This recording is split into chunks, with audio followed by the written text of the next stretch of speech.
Hey guys and what's up? Welcome to my new YouTube channel The Unexpected। मेरा नाम अली है और ये मेरी पहली YouTube वीडियो है। जैसा कि आप लोगों को पता चल गया होगा चैनल से, थंबनेल से, प्रोफाइल से और डिस्क्रिप्शन से कि हम यहाँ पे स्केरी स्टोरीज़, क्रीपी मोमेंट्स और ऐसी चीज़ों के बारे में बात करेंगे जो दिखाई तो नहीं देती लेकिन महसूस ज़रूर होती है। तो ये मेरी पहली वीडियो है, इसलिए मुझे लगता है कि जो मेरा पर्सनल एक्सपीरियंस है मुझे वो आप लोगों के साथ शेयर करना चाहिए। वैसे तो स्टोरीज़ बहुत हैं लेकिन मेरी पहली वीडियो के हिसाब से मेरा जो पर्सनल एक्सपीरियंस है जो कि मेरे साथ जो पिछले साल ही हुआ है, तो मुझे लगता है कि वो शेयर करना बेहतर है। बाकी स्टोरीज़ बाद में भी शेयर करेंगे। तो ज़्यादा समय ख़राब ना करते हुए वीडियो को शुरू करते हैं। तो ये बात है 2023 नवंबर की। हम 4 दोस्त थे, मैं, मुजाहिद, फैज़ और अब्दुल। हम लोगों ने प्लान किया नैनीताल की एक ट्रिप कि यहाँ से जाएंगे और पहाड़ों में घूमेंगे, एंजॉय करेंगे और वापस आ जाएंगे, जो कि इतना सिंपल हुआ नहीं। खैर हम लोग यहाँ से निकले और हम लोग बाई रोड नहीं गए थे या पर्सनल किसी व्हीकल से नहीं गए थे। बाई ट्रेन और बाई बस हम लोग नैनीताल पहुँचे।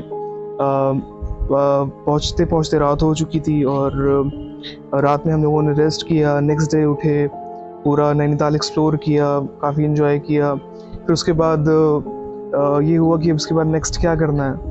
तो अब बात ये थी कि मैं और मेरा एक जो दोस्त था फैज़, वो हम लोग इससे पहले भी नैनीताल आ चुके थे, तो काफ़ी कुछ एक्सप्लोर्ड था पहले से हम लोगों का। तो ये हुआ कि कुछ न्यू किया जाए, कुछ न्यू एडवेंचर किया जाए। तो बात करते हुए हम लोगों ने ये डिसीज़न लिया कि हम लोग कल बाइक रेंट पे ले लेंगे और निकल जाएंगे कहीं ऑफ रोड घूमने के लिए। तो हम लोग रिसर्च कर रहे थे तो हम लोगों के सामने एक लोकेशन आई, मुक्तेश्वर, जो कि नैनीताल से ऑलमोस्ट 25 से 30 किलोमीटर है।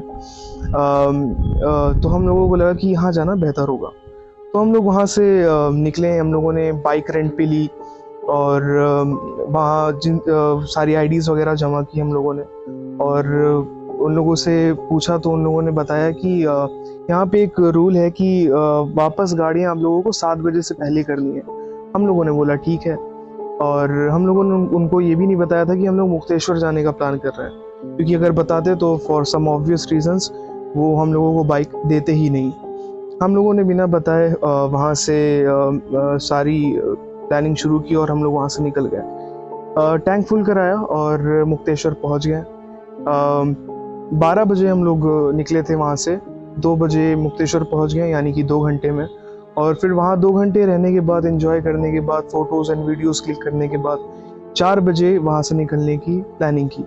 4 बजे हम लोग वहाँ से निकले और वापस आ रहे थे। काफ़ी बेहतर था सब कुछ, बहुत खूबसूरत लग रहा था, एंजॉय कर रहे थे हम लोग सारे। और वापस आते हुए एक जगह पे हम लोगों को बहुत ही खूबसूरत सनसेट दिखा, तो हम लोग अपने आप को रोक नहीं पाए और वहाँ पे खड़े होकर फ़ोटोज़ क्लिक कराने लगे।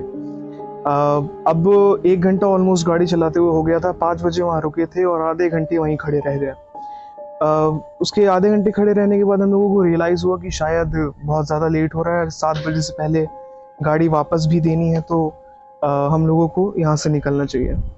वहाँ से हम लोग निकले और निकलने के बाद ऑलमोस्ट अंधेरा होना शुरू हो चुका था।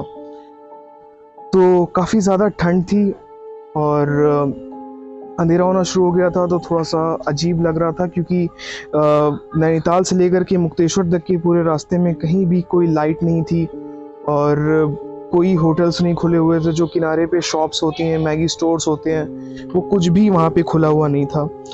तो काफ़ी अजीब सा माहौल था। लेकिन अब जैसे कि मैंने आप लोगों को बताया कि दिवाली का टाइम था और वो दिन शायद परिवा का था, शायद यही रीज़न था कि कुछ भी वहाँ खुला नहीं था और कोई भी लोग शायद वहाँ पे दिखाई नहीं दे रहे थे। तो वहाँ से हम लोग निकले और रास्ते में सबसे पहला इंसिडेंट जो हुआ, जिससे हम लोगों को लगा कि भाई कुछ तो अजीब हो रहा है। रास्ते में हम लोग जा रहे थे और राइट हैंड साइड पे एक पेड़ था। उस पेड़ पे पटाखा फूटा भी कोई बहुत बड़ी बात नहीं थी, लेकिन वहाँ पे वो चीज़ अब नॉर्मल इस वजह से थी क्योंकि किसी ऐसी जगह पे जहाँ पे आबादी है ही नहीं, वहाँ पे पटाखे फोड़ के कौन दिवाली मनाएगा भाई। लेकिन हम लोगों को लगा कि इतना दिमाग पे नहीं लेते हैं लोड, हो सकता है कि किसी ने ऊपर से फेंक दिया हो, दिवाली का टाइम है तो कुछ भी हो सकता है। हम लोगों ने इतना नोटिस नहीं किया और हम लोग आगे बढ़ गए। सेम एग्जैक्ट चीज़ थोड़ी देर आगे चलने के बाद फिर से हुई।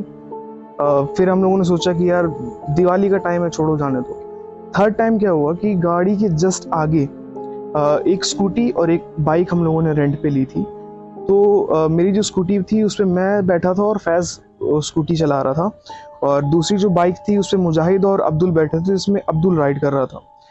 तो अचानक से थर्ड टाइम पटाखा फूटा, लेकिन इस बार पेड़ पे नहीं फूटा, वो सीधा हम लोगों की गाड़ी के आगे आके फटा।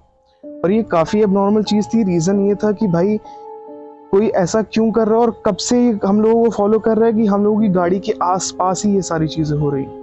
तो ये काफ़ी अजीब था। लेकिन वही बात है कि दिवाली का टाइम था, इतना हम लोगों ने वो नहीं किया कि भाई पटाखे ही तो हैं, फूट रहे हैं तो क्या हो गया। खैर ये बात ख़त्म हो गई। हालांकि बहुत स्ट्रेंज चीज़ थी, लेकिन हम लोग डिस्कस नहीं कर रहे थे क्योंकि माहौल बहुत ही ज़्यादा डरावना ऑलमोस्ट हो चुका था वहाँ पे। फिर उसके बाद हम लोग वहाँ से आगे बढ़े, और हम लोगों ने शायद नोटिस नहीं किया, लेकिन पता नहीं कैसे, क्योंकि गाड़ियाँ आगे पीछे चल रही थी और पीछे जो बाइक थी जिस पे दो बंदे थे, मुजाहिद और अब्दुल, वो गाड़ी कहीं लॉस्ट हो गई रास्ते में चलते हुए। और जब हम लोगों ने बहुत देर के बाद नोटिस किया कि गाड़ी तो दिख ही नहीं रही है, तो मैंने कॉल किया उनमें से एक को, तो ये पता चला कि इनकी गाड़ी का तो पेट्रोल ख़त्म हो चुका है। तो इसके बाद हम लोगों ने कहा कि यार पेट्रोल ख़त्म हो गया है और ये वन वे है। पहाड़ों पे अगर आप घूमने गए हो तो आपको पता होगा कि आप वन वे पे गाड़ी मोड़ के वापस जाना कितना ख़तरनाक हो सकता है, और जबकि पूरा अंधेरा हो चुका है। तो यहाँ पे काफ़ी अजीब सा माहौल बन चुका था। लेकिन हम लोगों ने कहा कि गाड़ी काफ़ी स्लो चलाते हैं और वेट करते हैं लोगों का, लोग कुछ तो भी जुगाड़ करके कैसे तो भी करके आ जाएंगे वापस। खैर उसके बाद फिर इन लोगों ने पेट्रोल वगैरह का कुछ इंतज़ाम किया। पंप तो नहीं मिला, किसी से हेल्प लेके थोड़ी सी पेट्रोल ले करके कहीं से ये लोग आगे तक आए। इतना पेट्रोल था कि नैनीताल पहुंच सकते थे, और हम लोगों की गाड़ी में जितना हम लोगों ने डलाया था उससे 60% ज़्यादा था। पेट्रोल की डिटेल्स मैं इसलिए दे रहा हूँ क्योंकि आगे काम आएगी। उसके बाद ही हम लोगों के साथ हो आ गए, और हम लोगों ने सफ़र शुरू कर दिया। अब ज़्यादा सफ़र बचा नहीं था, 5 किलोमीटर का सफ़र बचा था। अब जो कि हम लोगों के साथ एक स्ट्रेंज चीज़ हो चुकी थी पहले ही, वो पटाखों वाली।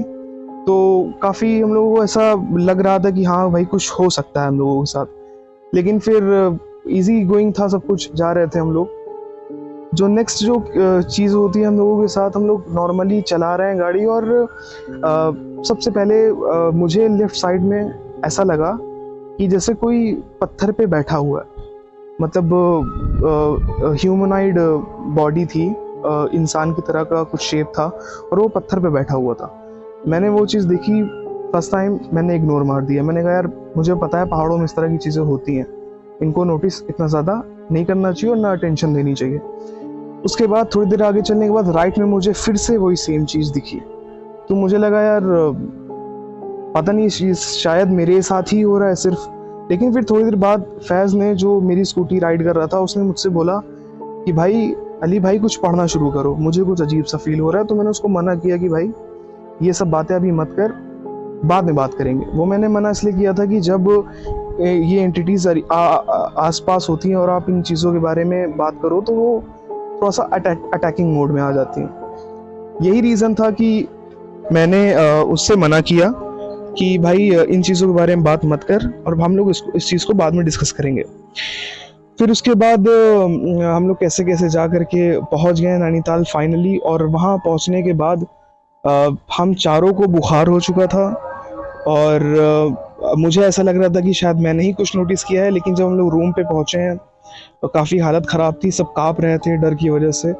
तो फिर डिस्कशन स्टार्ट हुई कि भाई सबने बताया, जैसा कि मैंने बताया मुझे 2 बार 3 बार चीज़ें दिखी। फैज़ ने बताया कि मुझे तो कॉन्स्टेंटली दिख रही थी, और मुजाहिद ने बताया कि मुझे भी कॉन्स्टेंटली दिख रही थी। हालांकि मुझे बहुत कम दिखी थी चीज़ें, पर उन लोगों को तो बहुत ज़्यादा ही दिखी थी।